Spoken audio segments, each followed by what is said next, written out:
বদপা উপেন্দ্ৰনাথ ব্ৰহ্মক স্মৰণ কৰি তেখেতক মই ধন্যবাদ দিব খুজিছোঁ।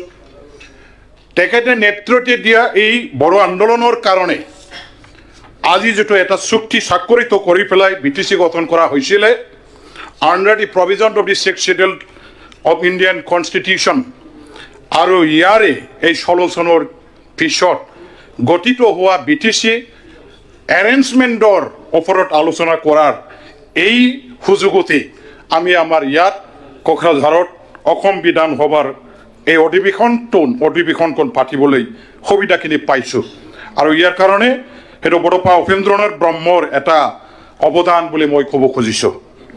ইতিহাসৰ সেই দীঘলীয়া পুৰণা যিটো আমাৰ অধ্যায় মই ইয়াৰ মাজত সোমাই যাব বিচৰা নাই। মই প্ৰেজেণ্ট কনটেক্সট থাকি পেলাই কথাটো ক'ব খুজিছোঁ। Socio-economic and all-round development of the 6th Schedule area.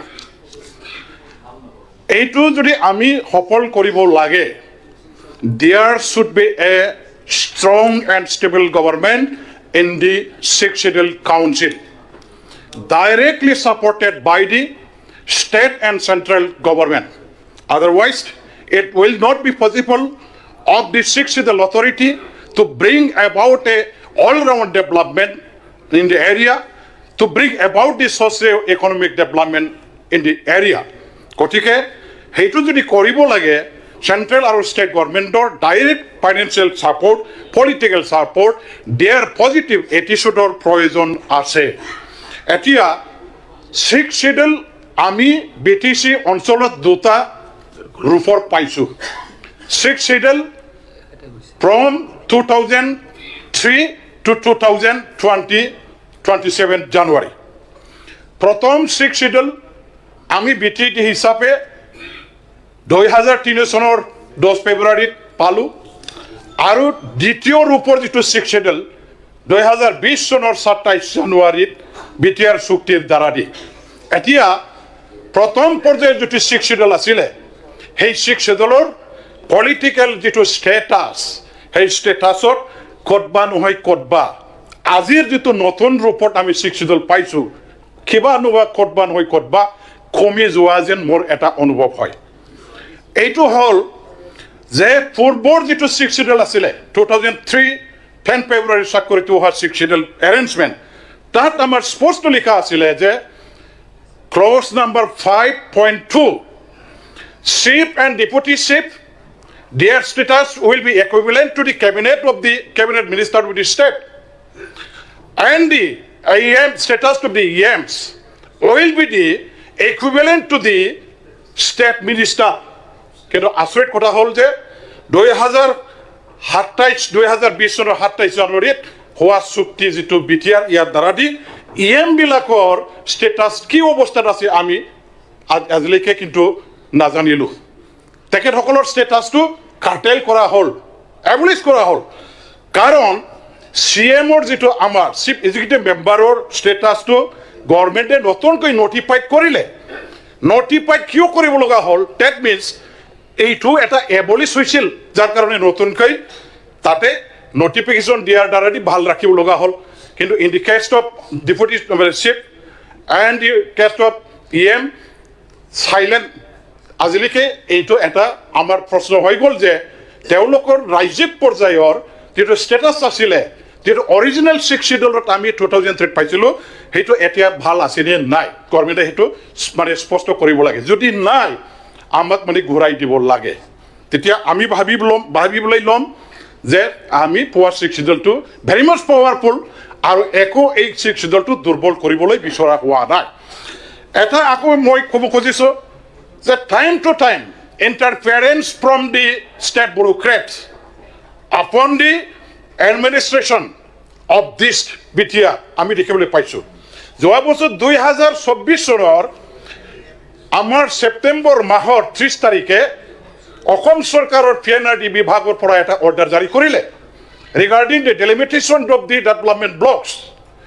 তাত তেখেতসকলে ডাইৰেক্ট মানে state government or Palopora without having a discussion with the council authority. Directly they have issued the order to the PNRD department. You should do this. সেইটো এটা direct encroachment of the পাৱাৰটো encroachment কৰাটো সেইটো আমি ধৰি লৈছোঁ, সেইটো হ'ব নালাগিছিল আৰু আগলৈ যাতে নহয় ইয়াৰ কাৰণে মই অনুৰোধ কৰিছোঁ। এতিয়া আমাৰ নন ট্ৰাইবেল যি মানুহবিলাকৰ এপ্ৰিহেনশ্যন ৰিগাৰ্ডিং দি পলিটিকেল ৰাইটছ, মই ইয়াত ক'ব খুজিছোঁ 2003 যিটো আমি চুক্তি স্বাক্ষৰ কৰিছিলোঁ 6 শিডিউল লৈ পেলাই, তাত স্পষ্টভাৱে লিখা আছে যে ভাৰতবৰ্ষৰ কোনো প্ৰদেশত কোনো কাউন্সিলত আপোনালোকে দেখা নাপাব য'ত নেকি নন ট্ৰাইবেলসকলৰ কাৰণে পলিটিকেল ৰিজাৰ্ভেশ্যন ৰখা হৈছে। কিন্তু আমাৰ BTD নামেৰে 2003 চনত যি চুক্তি স্বাক্ষৰ কৰিছিলোঁ তাত স্পষ্টভাৱে লিখা আছে 5 BTC constituency will be reserved for non-tribal community. Bharat সংবিধানত তেনেকুৱা কোনো প্ৰভিজনে নাই। Political reservation is not given to the general community, but in our BTD schedule we have given 5/6 to the non-tribal community, and it is laid down in our accord, constitutionally guaranteed. So they are very much secured. They are provided political rights. There should not be apprehension from their community. এইটো আমি ইয়াৰ কাৰণে ক'ব খুজিছোঁ। এতিয়া আহি যাওক socio' economic development and all-round development কথা যদি ক'ব লাগে, ইয়াত আমি এডুকেশ্যনটো জোৰ দিব লাগিব। এডুকেশ্যন যদি জোৰ দিব লাগে, মই ক'ব খোজা কথাটো হ'ল যে হোৱাট এবাউট দি মানে provincialisation of the schools already আমাৰ BTR একৰ্ডত যিটো দেখা পাইছোঁ 6.3 একৰ্ডত বা দোপাত যে প্ৰভিঞ্চিয়েলাইজ কৰা হ'ব, কিন্তু এতিয়া আহি দেখা পালোঁ যে প্ৰভিঞ্চিয়েলাইজটো নহ'ল। LP ME হাইস্কুল কলেজ থাকি গ'ল আৰু জেনেৰেল পলিচিৰ লগত সেইটো মিক্স আপ কৰি ডিচিশ্যনটো ল'বলৈ যোৱা যেন মোৰ অনুভৱ হয়। গতিকে একৰ্ডত যিবিলাক মানে সন্নিৱিষ্ট কৰা হৈছে, এগ্ৰিড কৰা হৈছে, that should not be treated as the মানে জেনেৰেল ছাবজেক্ট, সেইটো জেনেৰেল পলিচিৰ দ্বাৰা দি সেইটো আপুনি ট্ৰিট কৰিব নালাগে। একৰ্ডত কমিটমেণ্ট দিয়াটো এটি মানে ছামথিং ভেৰি মাছ স্পেচিয়েল, সেইটো একেবাৰে স্পেচিয়েল বস্তু। একৰ্ডত যিটো নোহোৱা, যেহেতু কৰিব নোৱাৰে জেনেৰেল পলিচিৰ দ্বাৰা দি, যেনেকৈ 6 schedule provision cannot be applied to the plains area, it is only for hills area, but to resolve the border movement, government of India and Assam, they have agreed to apply this provision in this primary plains area also. নোহোৱা বস্তুটোকে যদি ইয়াত apply কৰিব পাৰে through the modification and amendment of the constitution, then why not this মানে matter of provincialization policy? ঠিক আছে, government should why should not the government take this policy? গভৰ্ণমেণ্টটো আমাৰ গভৰ্ণমেণ্টটো general পলিচিৰ দ্বাৰা দি যদি প্ৰভিঞ্চিয়েলাইজ আপুনি কৰিব খোজে তেনেহ'লে আপুনি নৰ্মছত নপৰিব, ক্ৰাইটেৰিয়াত নপৰিব। কিন্তু একৰ্ডৰ দ্বাৰা দি প্ৰমিছ কৰা বস্তুটো বিষয়টো আমি জেনেৰেল পলিচিৰ দ্বাৰা দি মিক্স আপ কৰিব নালাগে। Thank you. এতিয়া মই just 1 minute please sir, 1 minute please. মই এতিয়া আচল মুদ্দাত আহিব খুজিছোঁ। আমাৰ কি কয় বা বিদ্যাশ্ৰী এংলিং ডাঙৰীয়াই কৈছে যে আৰ্টিকল 2(4)ৰে সেইটো এপ্লাই কৰিব লাগে বুলি কৈ আছে। আই ষ্ট্ৰংলি ছাপৰ্ট হিজ ষ্টেটমেণ্ট। মই ছাপৰ্ট কৰিছোঁ আৰু তেখেতক যদি দিয়া হয় মোকো দিব লাগিব, ইয়াৰ কাৰণে মই দাবী জনাইছোঁ। যি নহওক, আৰু আমাৰ ৰবীন্দ্ৰ নাৰায়ণ কলিতা ডাঙৰীয়াই দিব কৈছে যে মোৰ পাৱাৰ বিচাৰিছে, মোৰ পাৱাৰ দিয়ক। ময়ো তেখেতক সন্মান জনাই আকৌ তেখেতৰ ষ্টেটমেণ্টটো মই ছাপৰ্ট দিছোঁ যে মোৰ পাৱাৰ দিয়ক। এতিয়া লাষ্টলি মই সেইটোকে ক'ব খুজিছোঁ যে socio' economic and all-round development ছাবজেক্টটো এইটো। গতিকে মই ক'ব খুজিছোঁ যে ছ'চিঅ' ইকনমিক ডেভেলপমেণ্ট যদি আনিব লাগে তেনেহ'লে declare this BTC area as an economic zone, special economic zone হিচাপে ঘোষণা কৰক। One thing.